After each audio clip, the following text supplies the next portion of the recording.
જે કંઈક કરી રહ્યા છે ને એને જ એની લોકો ટીકા કરી રહ્યા છે. બાકી જે કંઈ કરતા નથી એની લોકોને પડી જ ક્યાં છે કઈ.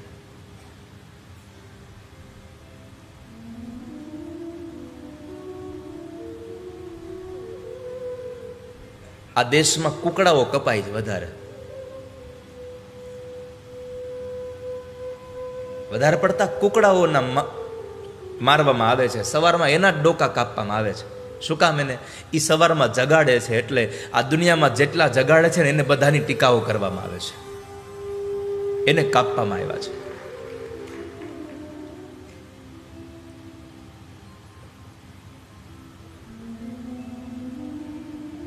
વિરોધ એનો જ થાય છે. ગામની શેરીઓમાં કોઈ મહાત્માજી ટેલ લઈને નીકળે અને કોઈ ભજન ગાતા ગાતા, ગીત ગાતા ગાતા અથવા તો પેલી ઝાલર વગાડતા વગાડતા નીકળે તો ગામમાં 2-5 જણા તો એવા હોય જ, હે મહારાજ બપોર થયું, બંધ રાખો તમારું આ. અથવા તો 2-5 જણા જ્યારે આમ આવી ભાવફેરી કરવા નીકળ્યા હોય તો ઘરમાં કામ કરે પણ એ જોવા માટે ન જાય. પણ એ જ જગ્યાએ ગામના ચોરા પાસે ચોકમાં આવીને કોઈ બેફામ ગાળું બોલતો હોય કોઈ દુષ્ટ, તો આખું ગામ જોવા નીકળે આ કોણ બોલે છે. લોકોને નેગેટિવમાં બહુ વધારે રસ છે. કોઈની ખરાબ વાત થતી હોય તો આપણે તરત જ કાન માંડીએ, કોઈની સારી વાત થતી હોય તો આપણે ત્યાંથી નીકળી જતા હોઈએ છીએ.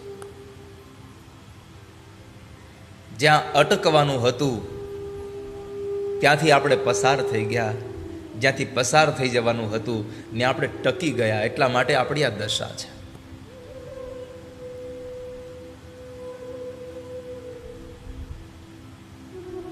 અને અમુકને તો ચાલુ ગાડીએ જ ચડી જતા આવડે, ચાલુ ગાડીમાં જ ચડી જાય અને એને ખબર નહીં એને કેટલી સ્પીડથી દોડતા આવડે, અને જરૂર પડે પાછું એટલી સ્પીડમાં ઉતરી હોતે જાય.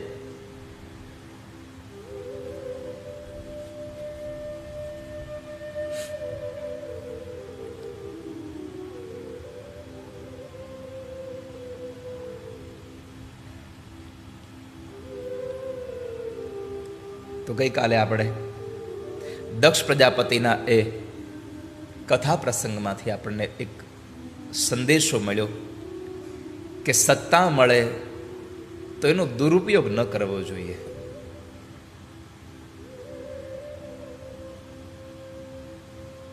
ભગવાન શિવનો દ્રોહ કર્યો અને કારણ વગરનો, ખબર નહોતી એને. તો જ્યારે દક્ષ પોતે દ્રોહ કરવા લાગ્યો તો એની સાથે રહેનારા લોકો પણ એનો દ્રોહ કરવા લાગ્યા, એ પણ એની ટીકા કરવા માંડ્યા. હકીકત ખબર ન હતી. આ કથા બીજો ઉપદેશ આપે છે, જ્યાં સુધી આપણને કોઈની સત્ય વાત ખબર ન પડે ત્યાં સુધી એના માટે કશી કમેન્ટ ન કરીએ, ક્યારે કશું બોલીએ નહીં, ચૂપ રહી.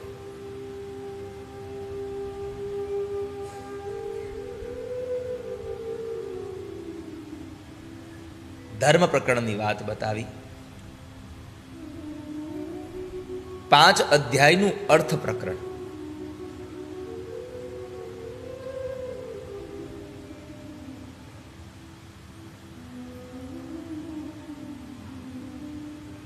અને એની અંદર મનુ મહારાજના 2 દીકરા ઉત્તાનપાદ અને પ્રિયવ્રત રાજા,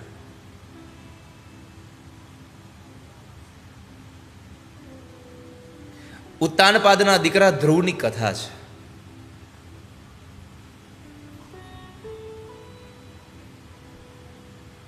પાંચ વર્ષનો ધ્રુવ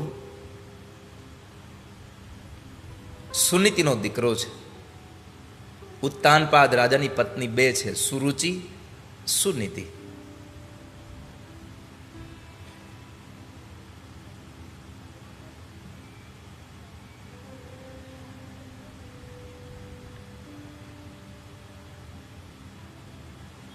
તો ધ્રુવજી મહારાજ એક વખત એના પિતા ઉત્તાનપાદના ખોળામાં બેસવા માટે આવે છે. આછેરી કથાની તમને બધાને આમ ખબર છે કે ધ્રુવને એની અપરમાએ બેસવા ન દીધો અને એને કાઢી મૂક્યો ને એ રડ્યો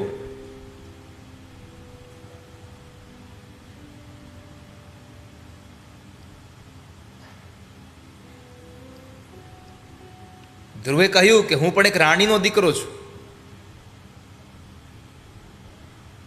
પણ સુરુચિ માનીતી હતી અને સુનીતિ અણમાનીતી હતી.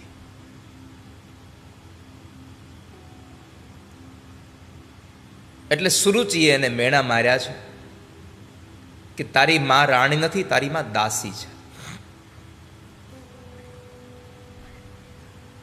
તારે તારા પિતાજીના ખોળામાં બેસવું હોય, મહારાજના ખોળામાં બેસવું હોય તો જંગલમાં ચાલ્યો જા. જંગલમાં જઈ અને વ્રત કર, ઉપવાસ કર, તપશ્ચર્યા કર, અને જો તને ભગવાન મળે તો એને કહેજે કે મારા પેટથી તને જન્મ આપે તો તું મહારાજના ખોળામાં બેસી શકે. ધ્રુવજી રડતા રડતા એની માં સુનીતિ પાસે જાય છે. સુનીતિએ આશ્વાસન આપ્યું, શાંત કરે છે, પૂછે છે શું થયું. ધ્રુવજીએ બધી જ વાત કહી બતાવી કે મને અપરમાએ આવા મેણા માર્યા છે. પણ સુનીતિએ એ બધી જ વાતને ભૂલાવવા માટે થઈ અને ધ્રુવજીને બીજી વાતે વળગાડ્યા છે. જે વાત સુરુચિએ કરી એમાં એનો સુર પૂરીને કીધું કે દીકરા, ખોટું ક્યાં કહ્યું છે, સાચું જ તો કહ્યું છે. તને ભગવાનને ભજવા જવાની વાત કરી અને એ ભગવાનને ભજવાની વાત જરાય ખોટી નથી.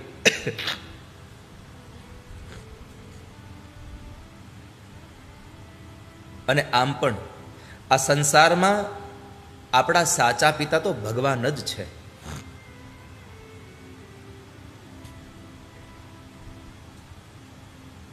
સુનીતિ પાસેથી એક આ સંદેશો લેવા જેવો છે કે માં કેવી હોય તો કહે છે દીકરાને બધી જ વાતમાં સારો વિચાર કરાવે, એના ઉપર કોઈ પણ પ્રકારના વિચારોની ખરાબ અસર ન પડે એવી ભાવના રખાવે, એવી માં હોવી જોઈએ.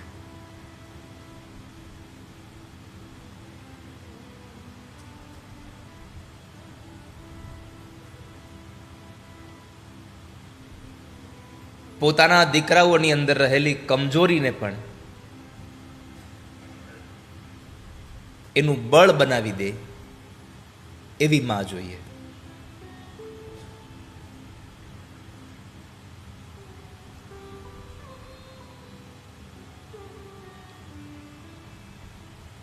તો સુનીતિએ કહ્યું કે દીકરા, ખોટું નથી કહ્યું, ભગવાનને ભજવાની વાત એ તો સાચી વાત છે.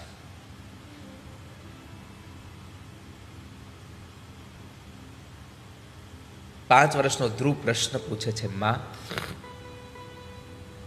મને ઈ કહો, ભગવાન મળે? કેમ ન મળે?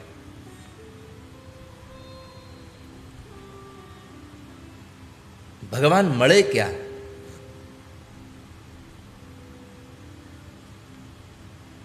તો સુનીતિએ બહુ સરસ જવાબ આપ્યો, પરમાત્મા ક્યાં ન મળે ધ્રુવ? આ સંસારમાં તમે ગમે ત્યાં જાઓ, ભગવાન તો છે જ. યત સ્યાત સર્વત્ર સર્વદા. સ્વયં ભગવાન નારાયણ એમ કહે છે કે બધી જગ્યાએ હું છું. ક્યાં નથી ભગવાન?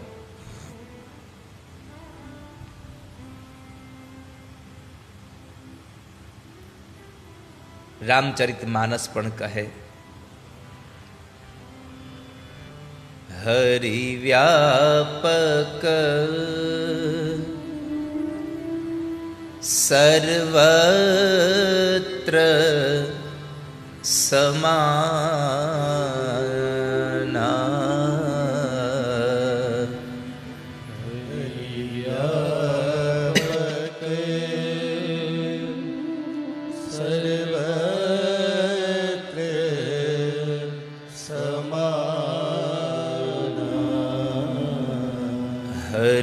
હરિવ્યાપક સર્વત્ર સમાના. હરિ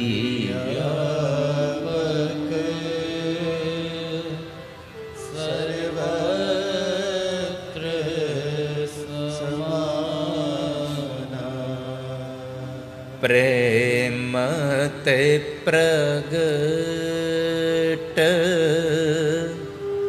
હોહી મેં જાના પ્રેમ તે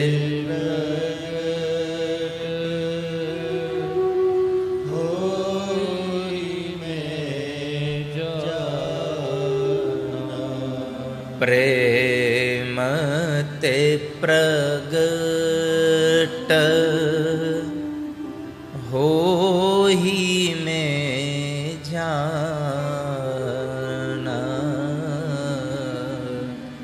પ્રેમ તે પ્રગટ હોહી મેં. દીકરા, આ સંસારમાં ભગવાન સર્વત્ર છે, પ્રભુ વ્યાપક છે, અને એ વ્યાપક પરમાત્મા ત્યાં જ મળે છે જ્યાં પ્રેમ હોય છે. પ્રેમ વગર તમે પરમાત્માને મેળવી ન શકો.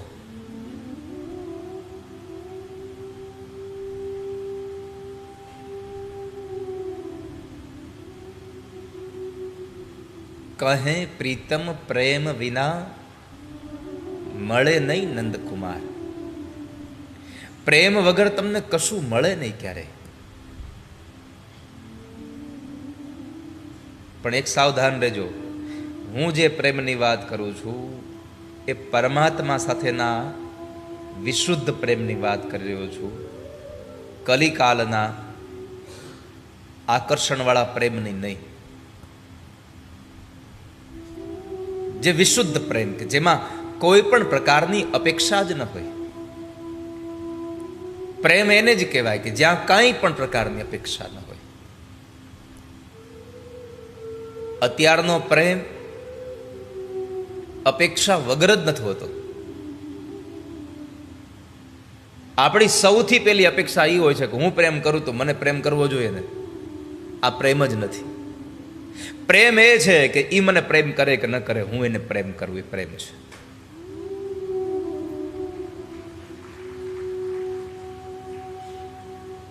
એને મારા પ્રત્યેની કોઈ સહાનુભૂતિ, મારા પ્રત્યેની લાગણીઓ હોય કે ન હોય, મને લાગણીઓ છે, એ સાચો પ્રેમ છે.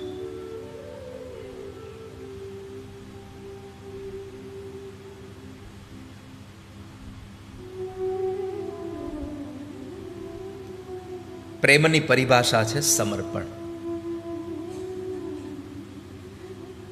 પોતાનું બધું જ પરમાત્માને અર્પણ કરી દેવું. ત્વદીયમ વસ્તુ ગોવિંદ તુભ્યમેવ સમર્પયેત. હે પ્રભુ, આ બધું તમારું છે.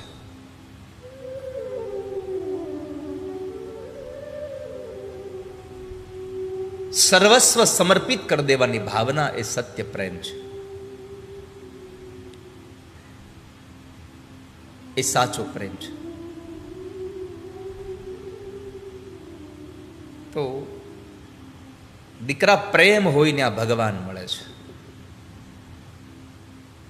માં, તો એક કામ કરો, મને આશીર્વાદ આપો, હું ભગવાનને ભજવા જાઉં. એક ક્ષણ માટે માં સુનીતિને વિચાર આવ્યો કે મારો દીકરો જંગલમાં જશે, હજી તો નાનો એવો 5 વર્ષનો છે, અને આ 5 વર્ષનો દીકરો જંગલમાં જશે તો જંગલમાં તો કેટલું બધું સહન કરવું પડે. ભૂખ લાગે, તરસ લાગે, તડકો હોય, ટાઢ હોય, વરસાદ હોય, આ બધું સહન કરવાનું. અને ઉપરાંત જંગલની અંદર રહેનારા હિંસક પશુઓ પણ, એનો ડર પણ લાગે. શું કરું? આ બધા જ વિચારોના અંતે છેલ્લો વિચાર આવ્યો કે જેને ભજવા માટે જાય છે ને, એ ભગવાન એની રક્ષા કરશે, એ નારાયણ એનું રક્ષણ કરશે. પોતાની માં સુનીતિને વંદન કર્યા, માએ આશીર્વાદ આપ્યા.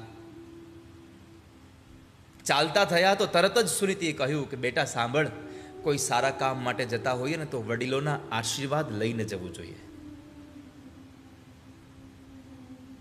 આ બહુ જ મોટો સંદેશો આ સંસારના લોકો માટે છે કે તમે કોઈ પણ કામ કરવા માટે ઘરેથી નીકળો ને ત્યારે સૌથી પહેલાં તમારા ઘરના વડીલોને પગે લાગીને પછી જાઓ.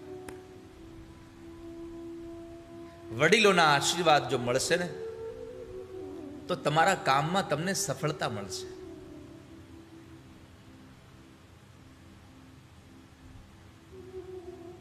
માટે દીકરા, મોટી માને પગે લાગીને જાજો. શું કામ કીધું? તો કહે છે કે જ્યાં સુધી એના મનની અંદર એના પ્રત્યેનો રાગ, દ્વેષ, એના પ્રત્યેની નફરત ભરી છે, ત્યાં સુધી મારા દીકરાને જલ્દી ભગવાનની પ્રાપ્તિ નહીં થાય. કારણ કે જંગલમાં જઈને ભગવાનને ભજવાના એ કાર્યમાં એની મા પ્રત્યેના જે કવેણ બોલ્યા છે, ન બોલવાના શબ્દોનો જે ઘા વાગ્યા છે, એને લઈ અને ધ્રુવજી એના પ્રત્યે ધૃણા વ્યક્ત કરતા રહેશે, ધ્રુવજી એના પ્રત્યે નફરત વરસાવતા રહેશે, તો ભગવાન નહીં મળે. એટલા માટે સૌથી પહેલા કહ્યું કે તમે અપરમાને પગે લાગીને પછી જાજો. માતૃત્વ શક્તિ આ છે. સંતાનને કેવું બનાવવું એ માના હાથમાં છે. વર્ગમાં તો બાળક બહુ મોટો થયા પછી ભણવા જાય છે, પણ સૌથી પહેલા ક્યાંય ભણતો હોય તો માના ગર્ભમાં ભણે છે. અને જ્યારે ગર્ભની અંદર બાળક હોય ત્યારે માએ સારા વિચારો કરવા જોઈએ. સારા વિચારો સાથે, સારી પ્રવૃત્તિઓ સાથે એ બાળકનું પાલન અને પોષણ થાય.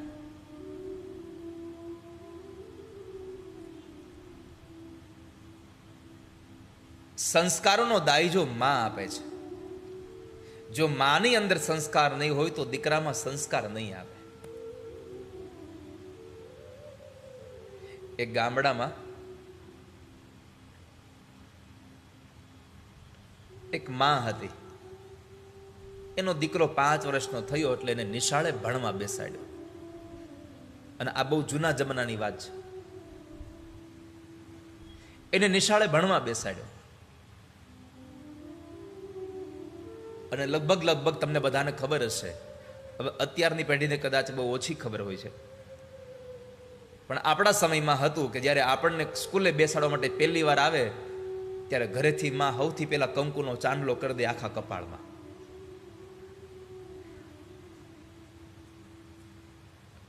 લુગડાની થેલીનું દફતર બનાવ્યું હોય અને એમાં 4 ખૂણાવાળી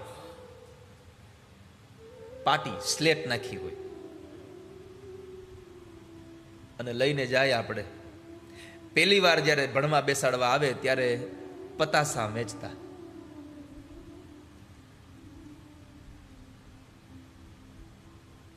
કપાળમાં ચાંદલો કરે અને આંખમાં ઘરમાં જેટલું હોય એટલું આંજણ બધું પહેલી વાર તેદી કરી નાખે.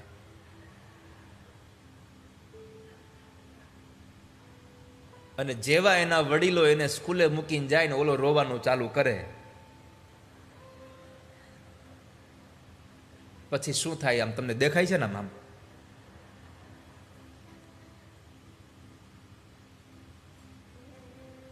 તો છોકરાને ભણવા બેસાડ્યો એટલે 5-7 દાડા ગયા. પછી માએ કહ્યું કે લાવ બેટા તને હું લેસન કરાવી દઉં. એટલે દીકરાએ તરત જ દફતર આપ્યું. માએ અંદરથી પાટી કાઢી, પણ પેલું પેન વતરણું મળ્યું નહીં અંદર.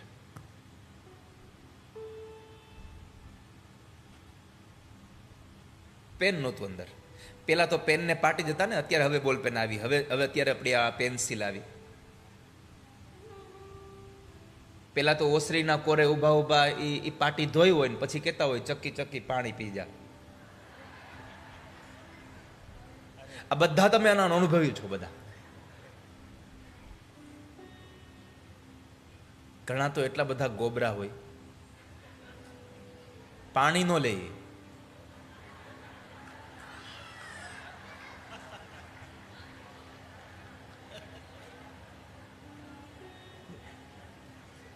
આ બધાના અનુભવની વાત આવે તો કેટલું હસવું આવે નહીં?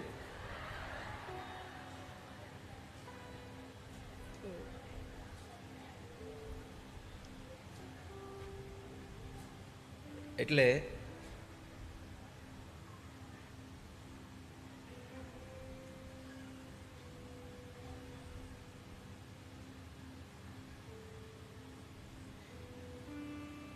પેન નહોતું એટલે માને એમ થયું કે આજે તો નવો નવો ભણવા બેઠો છે તો ખોઈ નાખ્યું હશે, એટલે એણે બીજું પેન આપ્યું. બીજા દિવસે વળી પાછી લેસન કરવા બેસે, પેન મળે નહીં. રોજ માં લેસન કરવા બેસે પણ પેન મળે નહીં. એટલે એમાં એક વખતના સમયે એ માને ખબર પડી ગઈ કે આ પેન છોકરો ખોઈ નથી નાખતો, ખાઈ જાય છે. એટલે માને એટલો ગુસ્સો આવ્યો. માં થોડીક આકરા સ્વભાવની હતી. છોકરા ઉપર ગુસ્સો કરવાના બદલે એનો એ જ ગુસ્સો એમણે માસ્તર ઉપર કર્યો કે માસ્તર હાવ હરામનો પગાર લે છે. છોકરા પેન ખાતા શીખી જાય તો ધ્યાન નથી દેતા. હવે તારો છોકરો પેન નો ખાય એનો પગાર માસ્તર નથી લેતા.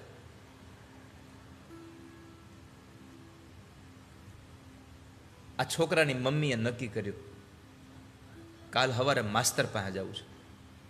સવારે 10 વાગ્યાનો સ્કૂલનો સમય થાય અને એમાંય બરાબર આમ તમે જુઓ તો ક્રોધથી ભભૂકે આખી. એક હાથમાં છોકરાને લીધો અને એક હાથમાં છોકરાનું દફતર લીધું. એ છોકરાને તૈયાર કર્યો.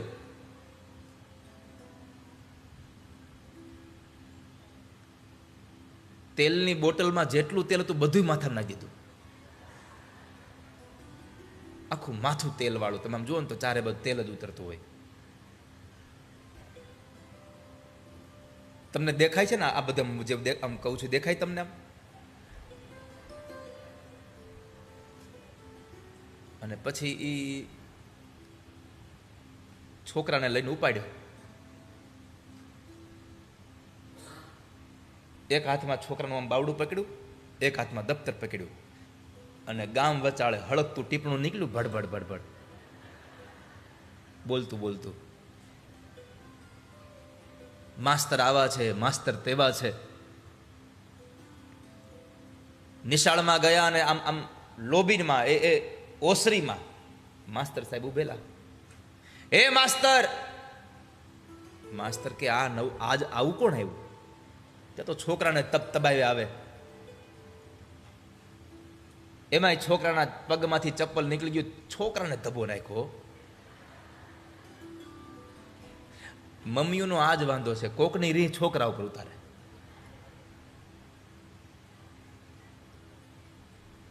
માસ્તર કહે છે, બેન તમે આટલા બધા ગુસ્સે થયા, છોકરાને તબતબાવી આવો છો, શું છે? અરે શું છે, ગુસ્સો ન કરે તો કેમ? અરે આ છોકરો પેન ખાતા શીખી ગયો, તમે અહીંયા હાવ હરામનો પગાર લ્યો છો. એ બેન તો એટલું ઊંચા ઊંચા અવાજે બોલતા હતા, બાજુમાં જે છોકરા ઊભા હતા ને બધા આમ આમ આંગળી નાખી હતી કાનમાં. એટલું જોર જોરથી બોલે. અને પછી માસ્તરે કીધું તમે શાંત થાવ. થયું શું? અરે શું થયું? આ છોકરો પેન ખાતા શીખી ગયો, તમે ધ્યાન નથી દેતા. માસ્તર મનમાં કે હું અમે એના હાટું પગાર લઈ જા. પણ અત્યારે માસ્તરે વિચાર્યું જરાક કે અત્યારે કશું કંઈક બોલાવ્યું છે નહીં. એક તો અહીંયા અગ્નિ ભભૂકે છે અને એમાંય જો બોલીશ તો વળી પાછી આહુતિ પડશે તો વધારે ભભૂકશે. એટલે માસ્તરે બેનને શાંત કર્યા. તમે શાંત થાવ, હું તમારા છોકરાને સમજાવી દઈશ. એ હવે પેન નહીં ખાય, ધ્યાન રાખીશ. હા ધ્યાન રાખજો, હરામનો પગાર ખાવ છો હાવ. આમ કરતા કરતા બેન ગયા. છોકરાને ઊભો રાખીને કીધું, એ ઊભો રહે, તું પેન ખાવાનું અમે શીખડાવીએ છે? તો છોકરો કહે ના. તો પછી પેન તું ખા અને ઠપકો અમારે સાંભળવો, પેન ખાચો હું કામ એને? ત્યારે છોકરાએ બહુ સરસ જવાબ આપ્યો કે મારી માં ઘરે બેઠી બેઠી ભૂતળો ખાય તો હું પેન ન ખાવ? તમારા આ બાજુ એને શું કહેતા છે મને ખબર નથી. પેલી માટી આવે ને, માટી સમજી ગયા ને તમે?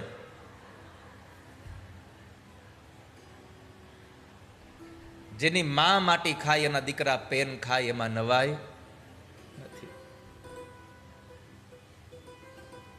અહીંયા સુનીતિ હતી એટલે એમણે ધ્રુવજીને સારા વચનો કહ્યા કે બેટા, કોઈના પ્રત્યેનો રાગ ભાવ રાખીને જતો નહીં હો. વડીલો તો આપણું સારું કરવા માટે જ સારું આપણને કહેતા હોય, એમાં એનું ખોટું ન હોય.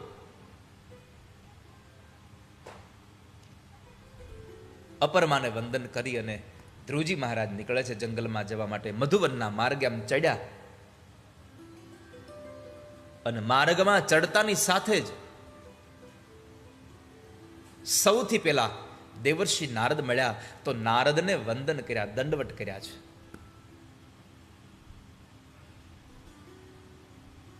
પ્રણામ કર્યા. નારદને બહુ ગમ્યું.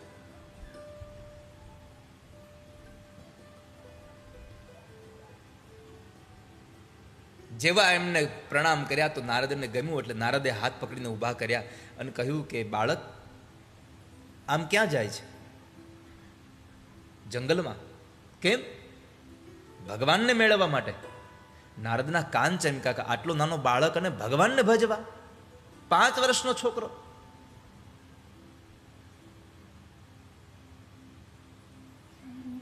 કસોટી કરે છે. તને લાગે છે કે ભગવાન તને મળશે? બાળકનો પહેલો જવાબ હતો કે મહારાજ, ઘરેથી નીકળ્યો અને જંગલના માર્ગે ચડ્યો અને સૌથી પહેલા તમારા જેવા મહાપુરુષના દર્શન થયા.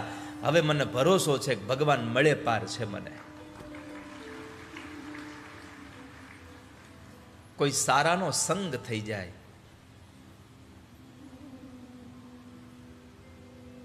કોઈ સદગુરુ મળી જાય,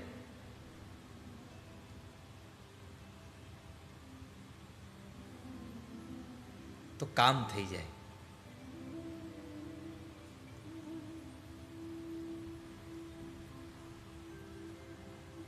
કોઈ સારાની સાથે આપણી બેઠક ઉઠક થઈ જાય,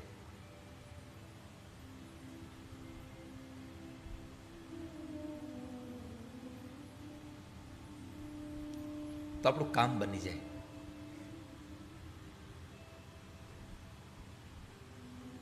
નારદજીને બહુ રાજીપો થયો કે આ બાળક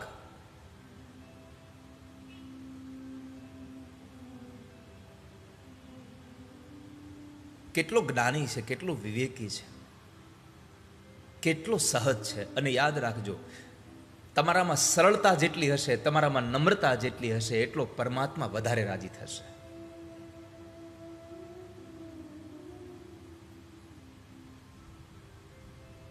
મહાપુરુષ રાજી થાય, પ્રભુ રાજી થઈ જાય.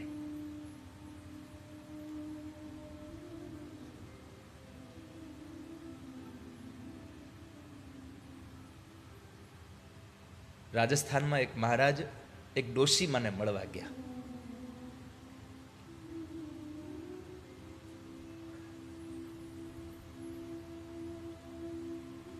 તો ડોશીમાં આમ આમ જર્જરિત કાયા હતી. તો ડોશીમાએ જરાક બાબાજી જ્ઞાની હતા. તો બાબાજીને કીધું, મહારાજજી ખરું લાગણ. મહારાજજીને થયું કે આ ડોશી આટલા ઉંમરની થઈ, ખરી તો પશુઓને હોય, મારે તો પગ હોય. તો મહારાજજીએ જરા આમ આમ સરળતાથી સહજતાથી કીધું કે માજી, માણસોને પગ હોય, પશુઓને ખરી હોય, જરા વિવેક તો રાખો.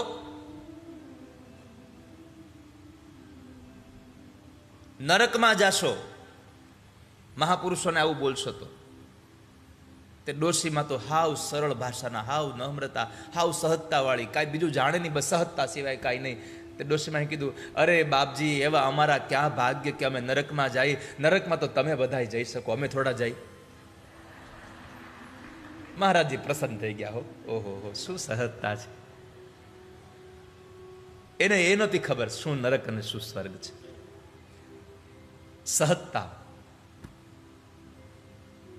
પરમાત્માને પ્રસન્ન કરનારી છે.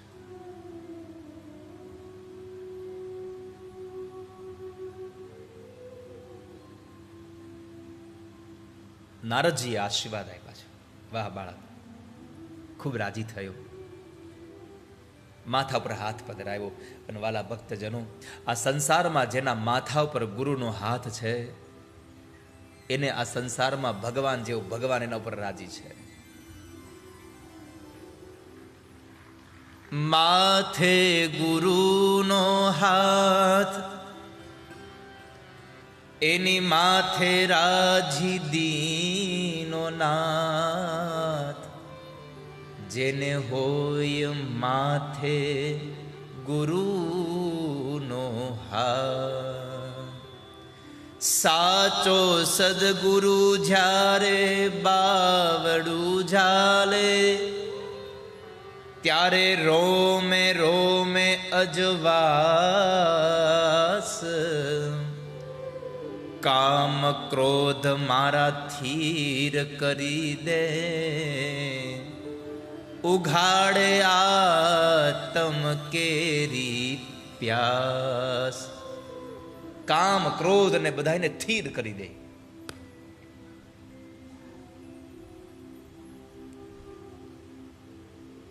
જેના માથા પર ગુરુનો હાથ હોય. પણ બહુ અંતિમ પંક્તિમાં એક સુંદર ભાવ લખ્યો છે.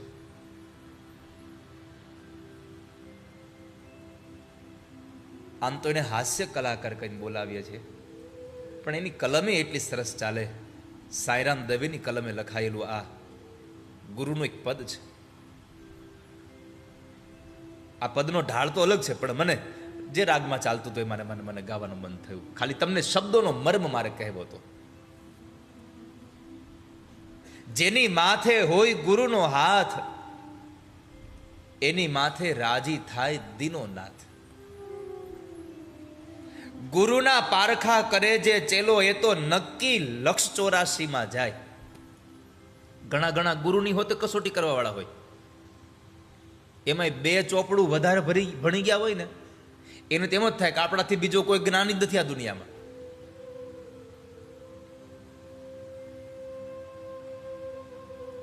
ગુરુના પારખા કરે ઈ ચેલો નક્કી લક્ષ 84 માં જાય.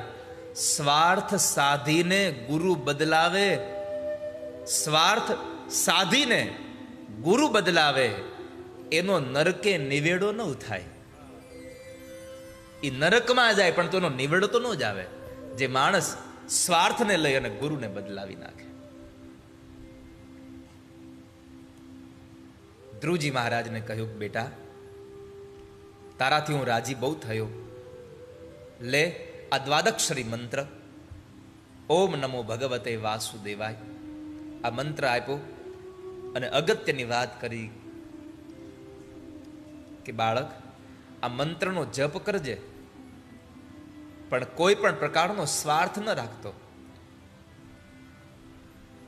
વિરક્તશ્ચેન્દ્રિય રતો ભક્તિ યોગેન ભૂયસા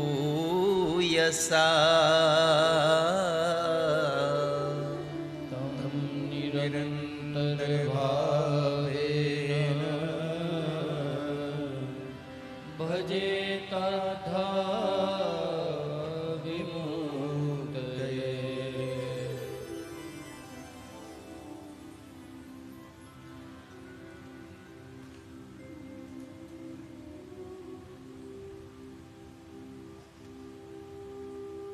સાધુને કરુણા આવી, સાધુને દયા આવી. બાળકને દ્વાદક્ષરી મંત્ર આપ્યો.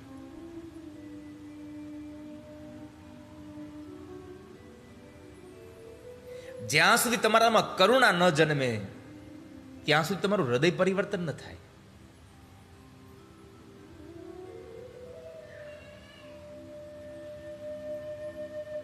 ક્રોંચ નામના પક્ષીને વધ થયો અને એ ક્રોંચ નામના પક્ષીના વધના આ દ્રશ્યને જોઈ અને વાલિયા લૂંટારાનું હૃદય પરિવર્તન થયું, કરુણા જાગી અને એમાંથી એક કાવ્ય સર્જન થયું. મહાકવિ આદિ કવિ વાલ્મીકી પ્રગટ થઈ ગયા. જ્યાં સુધી કરુણા ન પ્રગટે,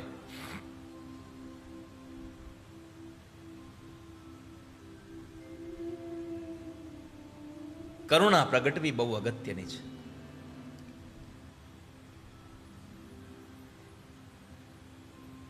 નારજીએ કહ્યું કે દીકરા વિરક્ત બની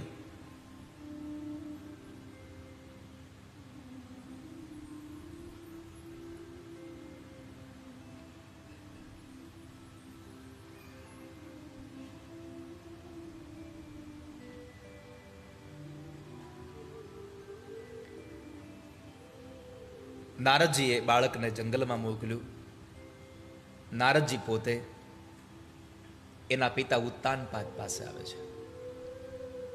ઉત્તાનપાદને આવીને કહ્યું કે રાજા, આ બહુ બધું તમે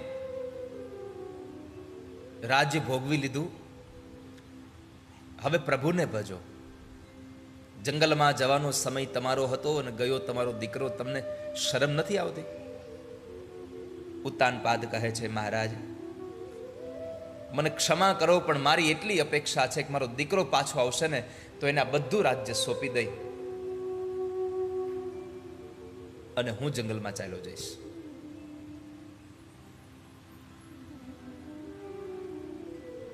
ઠીક છે. નારદજીનો સંદેશો મળ્યો. આ બાજુ ધ્રુવજી મહારાજ મધુવનમાં પ્રવેશ કરે. મધુવનમાં આવી અને જમણા પગના અંગૂઠા નીચે ધરતીને દબાવી અને દ્વાદક્ષરી મંત્રનો જપ કરે છે. ઓમ નમો ભગવતે વાસુદેવાય. ઓમ નમો ભગવતે વાસુદેવાય. ઓમ નમો ભગવતે વાસુદેવાય.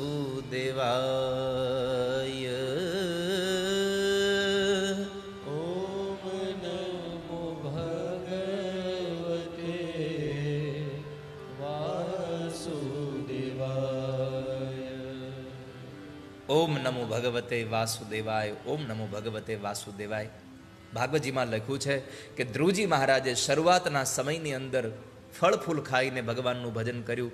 ત્યાર પછીના મહિનાઓની અંદર કંદમૂળ ખાધા, ત્યાર પછી તૃણપત્રોને ખાઈને ભગવાનનું ભજન કરતા રહ્યા. અને એના પછીના મહિનાઓમાં તો 9 દિવસ સુધી ભગવાનનું ભજન કરે, 9મા દિવસે પાણી પીવે. પછીનો સમય તો એવો આવ્યો કે 12 દિવસ સુધી ભગવાનનું ભજન કરે, 12મા દિવસે કેવલ શ્વાસોશ્વાસની ક્રિયા કરે. અને એક સમય એવો આવ્યો કે શ્વાસને પણ જીતા, જેણે પોતાનું નાક બંધ કરી દીધું. શ્વાસને જીતી લીધા અને એ જીતાયેલા શ્વાસે આખું જગત ગુંગળાયું. ઇન્દ્ર દોડતા દોડતા ભગવાન નારાયણ પાસે આવ્યા છે અને ભગવાન નારાયણને કહ્યું, પ્રભુ આખું જગત કેમ ગુંગળાય છે? ભગવાન નારાયણે કહ્યું કે ઇન્દ્ર ચિંતા ન કરશો, આ તો મારો ભક્ત છે કે જેમણે પોતાના નાક બંધ કર્યા એટલે તમે બધા લોકો ગુંગળાયા છો. અને આ સંસારમાં જ્યારે જ્યારે કોઈ પણ માણસે ભગવાનનું ભજન કર્યું છે ત્યારે સૌથી પહેલા કોઈ પણને જો ચિંતા થઈ હોય તો ઇન્દ્રને થઈ છે. શું કામ એ ખબર છે? ઇન્દ્રને ડર લાગે છે કે આ કદાચ સત્તા મેળવવા માટે થઈ અને ભગવાનને રાજી કરશે ને ભગવાન પાસે માગશે કે ઇન્દ્રાસન મને મળે, અને નારાયણ તો આપી દે એવા છે, આપી દે તો મારે શું કરવું? આ દુનિયામાં જેને જેને પોતાની સત્તાની જેને બીક છે, સત્તાની લાલચ છે, એને બધાને ભય લાગે છે. બાકી દુનિયામાં કંઈ ભય જ નથી. તમને લાલચ ન હોય તો ભય નથી દુનિયામાં.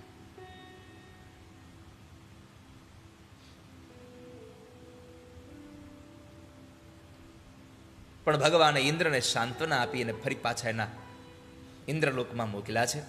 આ બાજુ ભગવાન ચતુર્ભુજ રૂપ લઈ અને ધ્રુવજી મહારાજને દર્શન દેવા માટે આવે છે.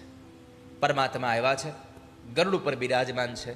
આવીને પરમાત્મા જ્યારે ઊભા રહ્યા મધુવનમાં, ધ્રુવજી મહારાજ આંખો બંધ કરીને ભગવાનનું ભજન કરતા હતા. એટલે પરમાત્માએ ચતુર્ભુજ રૂપના દર્શન એને હૃદયમાં કરાવ્યા. સશંખ ચક્રમ સકિરીટ કુંડલમ સપીતવસ્ત્રમ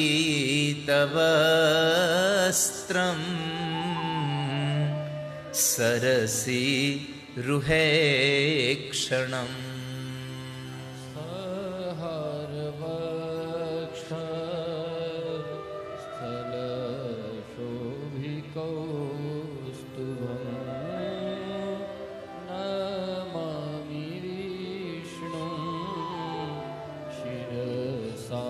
ચતુર્ભુજમ.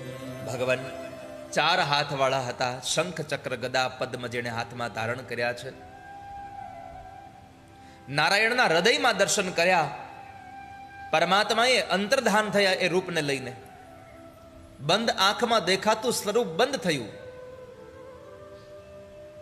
ધ્રુવજી ગુંગળાયા, આકુળ વ્યાકુળ બની ગયા. ક્યાં ગયા ભગવાન?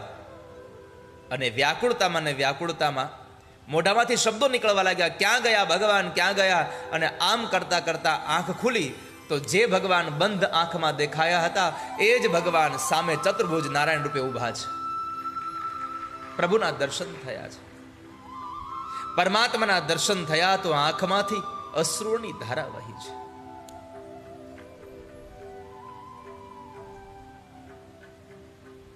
અને પ્રભુના દર્શન થાય તો સહજતાથી સુખના અશ્રુ આંખમાંથી નીકળી આવે.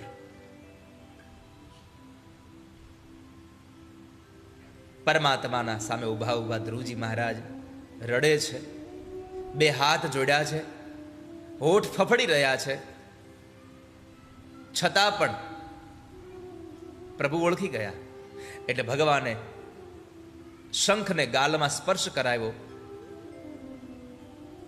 અને ધ્રુવજી બોલ્યા, યોંતઃ પ્રવિશ્ય મમ વાચમિમામ પ્રસુપ્તામ સંજીવયત્યખિલ શક્તિધર સ્વધામ્ના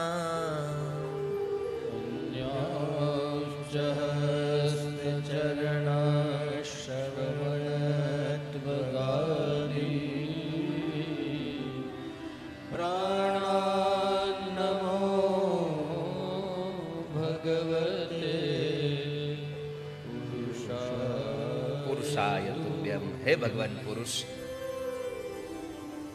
हम आपको प्रणाम करते हैं।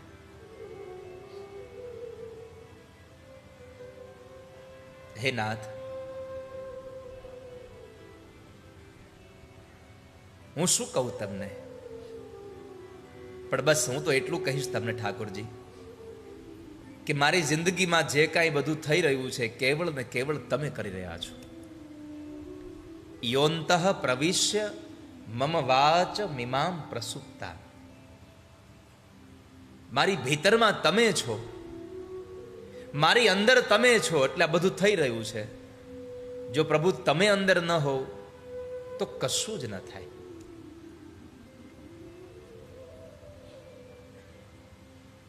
બે હાથ જોડીને ઉભા રહેલા ધ્રુવને ભગવાન પૂછે છે, માગી લે જે જોઈતું હોય તે.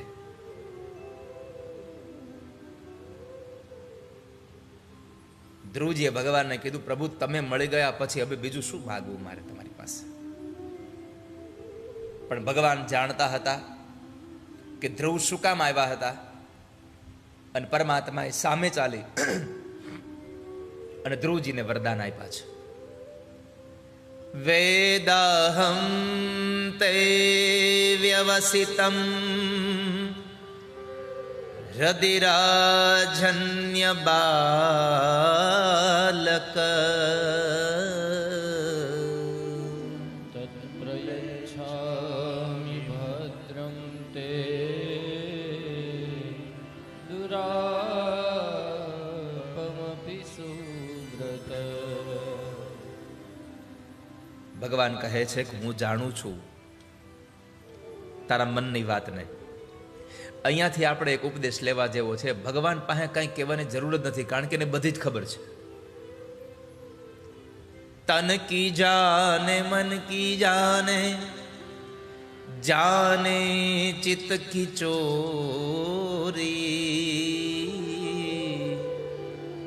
इसके आगे क्या छिपाना, जिसके हाथ में जीवन डोरी. આપણા તન મનની વાતોને જાણે છે, એની પાસે જઈને કહેવાની જરૂર જ નથી, ભગવાન તમે મને આ આપો ને તમે તે આપો ને. ભગવાન પાસે તો એટલું માગવાની જરૂર છે કે ઠાકોરજી બસ તમારી પાસે જે માગવું જોઈએ ને એની બુદ્ધિ મને આપી દો. ઈશ્વર પાસે શું માગવું જોઈએ એની બુદ્ધિ માગવા જેવી છે. બાકી આપણું લિસ્ટ કાંઈ બંધ થાય એવું છે નહીં. કેટલું મોટું લિસ્ટ.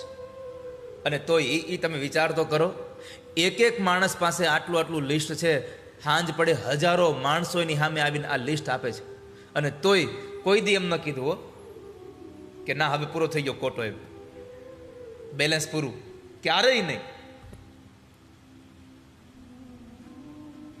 સદાયના માટે સૌને આપ્યા જ કરે, આપ્યા જ કરે.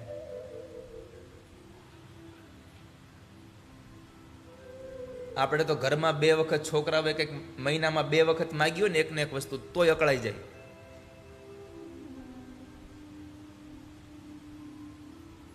બે કિલો ચાની ભૂકી લઈને આવ્યા હોય અને મહિના પછી ફરી પાછા પત્ની કંઈક આવો ત્યારે ચા લેતા આવજો ને, અરે હમણાં લાવ્યો તો હજી, તોય અકળાઈ જાય છે. ખાલી ચાની ભૂકી માગે તો અકળાઈ જઈએ છે. ઠાકોરજી પાસે તો આપણે કેટલું લાંબુ લિસ્ટ લઈને જાય છે, છતાંય દીધા કરે હો. એકવાર એક પત્નીએ એના ઘરવાળાને કીધું, સાંભળ્યું છોકરાની ફી ભરવાની છે, વાંધો નહીં, કરિયાણું ખૂટી ગયું છે, સારું, છોકરાનો યુનિફોર્મ તૂટી ગયો છે. હવે આ બધું એ કાર્ય જ્યારે માગવાનો વાત આવી તો એ સમયે બન્યું એવું કે બરાબર હજી આખર તારીખ હતી એટલે પૈસા નહોતા. અકળાઈ ગયો માણસ. આ બધી આ બધાની આ ડિમાન્ડ પૂરી કેમ કરવી, કઈ રીતે પૂરી થાય?